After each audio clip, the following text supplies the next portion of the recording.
رمز جان ایلیا۔ شیخ سعدی اور خواجہ حافظ کے وطن ایران سے ہمارا کیا تعلق ہے؟ اس بات کو پاکستان کا ایک عام آدمی بھی جانتا ہے۔ پاکستان کے لوگ ایران اور ایرانیوں سے جتنی محبت کرتے ہیں، ایرانیوں کو شاید اس کا اندازہ بھی نہ ہو۔ یہ محبت سیاسی مفادات اور سفارتی بیانات سے بلند ہے۔ یہ تو صدیوں کا اثاثہ ہے، نسلوں کا معاملہ ہے۔ گزشتہ دنوں جب صدر پاکستان ایران گئے تھے تو اس تعلق کو از سر نو استوار کیا گیا۔ حقیقت یہ ہے کہ ایران سے پاکستان کی دوستی کسی بھی ثبوت اور دلیل سے بالا تر ہے۔ اس دوستی کا یہ مطلب ہرگز نہیں ہے کہ ہم اپنے کسی اور ہمسائے اور خاص طور پر ہندوستان سے دشمنی رکھنا چاہتے ہیں۔ نہ ایسا ہے اور نہ ایسا ہونا چاہیے۔ ہمیں میر اور غالب کے وطن سے جو نسبت ہے اس کا اندازہ لگانا ہم میں سے کسی کے لیے مشکل نہیں۔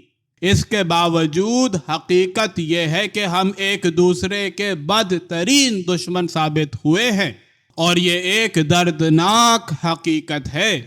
یہ ایک ایسی حقیقت ہے جس پر بر صغیر کو شرم آنی چاہیے۔ ان دونوں ملکوں کے درمیان نفرت اور عداوت کی جو کیفیت پائی جاتی ہے وہ ہمارے خیال میں غیر فطری ہے، اور غیر فطری روش اور ورزش قوموں کو بھی راس نہیں آتی۔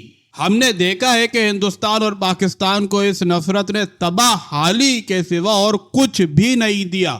ہونا تو یہ چاہیے تھا کہ پاکستان کا سب سے زیادہ گہرا دوست ہندوستان ہوتا اور ہندوستان کا سب سے زیادہ گہرا دوست پاکستان، مگر ہے یوں کہ ہم ایک دوسرے کے سب سے بڑے دشمن ہیں، اور دشمنی کا یہ بحران ختم ہوتا نظر نہیں آتا۔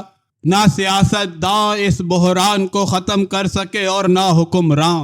پھر آخر وہ کون لوگ ہوں گے جو پاکستان اور ہندوستان کو نفرت کے اس عذاب سے نجات دلائیں گے؟ ہم سمجھتے ہیں کہ پیشہ ورانہ سیاست تو اس مسئلے کو حل کر نہیں سکتی۔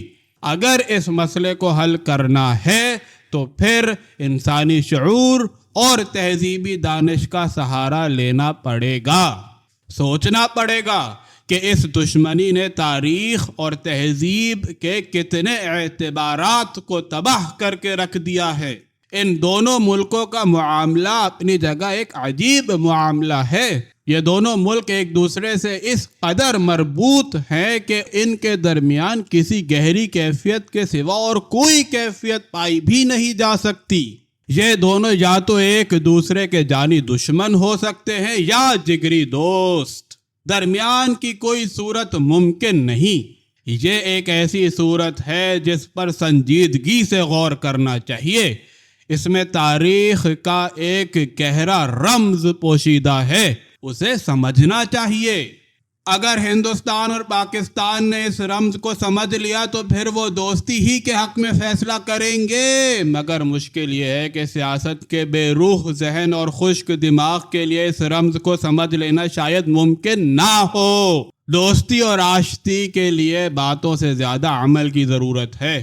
شملہ معاہدہ اس عمل ہی کا ایک ظہور تھا۔ اس سے بڑی امیدیں وابستہ کی گئی تھیں جو پوری نہ ہو سکی۔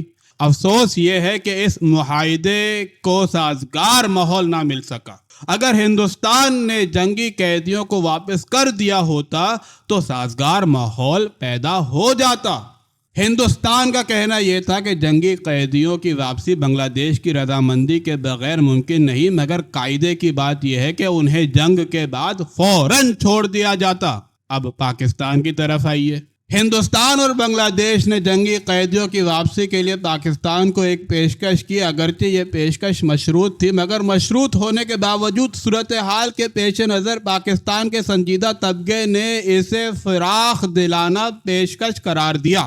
وہ پیشکش قبول کر لینی چاہیے تھی، مگر پاکستان نے یہ جواب دیا کہ جنگی قیدیوں کی واپسی کے لیے کوئی شرط لگانا اصول کے خلاف ہے۔